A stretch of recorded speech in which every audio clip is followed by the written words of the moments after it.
Спорт не па-вясноваму горачу мінулыя выхадныя было на арэнах абласнога цэнтра. Баксёрскія паядынкі, барцоўскія сустрэчы, хакейныя матчы прымусілі балельшчыкаў перажываць і шчыра радавацца перамогам сваіх землякоў. Кароткі агляд галоўных спартыўных падзей у матэрыяле Сергея Мисурагина. 14-й открытый республиканский турнир по боксе памяти воинов-интернационалистов, загинувших у Афганистане, собрал у Витебску больше за 100 спортсменов с 4 краін былога СССР. Организаторы расширили узростовый ценз для атлетов, а там у спортсмены аспрэчвалі лидерство одразу у 3 узростовых группах. Боксеры показали, на что здатные, одночасово назапасили опыт у поединках с мощными соперниками. Сярод майстров скураной пальчатки не сгубились и господары спаборніцтваў. Витебляне завоевали 12 медалёў вышэйшага гатунку, не гаворачы аб вялікім ураджаі сярэбраных і бронзавых узнагарод. Гэты поспех павінен дабавіць нашым землякам сілы і эмоцый падчас першынства краіны, якое напрыканцы красавіка пройдзе ў Вітебску.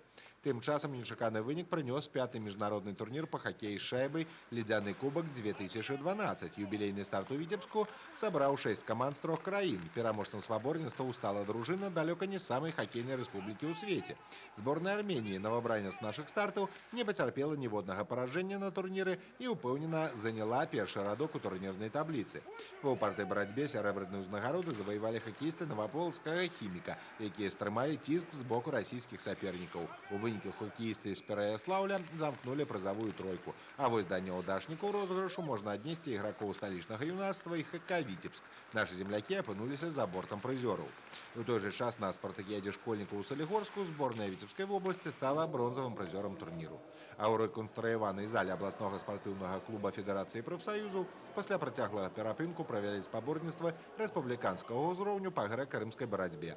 У турніры прынялі ўдзел 9 каманд прафсаюзных школ з усіх абласцей Беларусі і горада Мінска. У выніку першае месца заваявала зборная каманда Вітебскай вобласці. У фінальных паядынках спаборніцтваў выступіла 8 віцеблян. Палова з іх сталі ўладальнікамі златых узнагарод. Таксама на рахунку нашых землякоў 4 другія і 5 трэціх месцаў. Сергей Мисурагин, навіны Вітебска.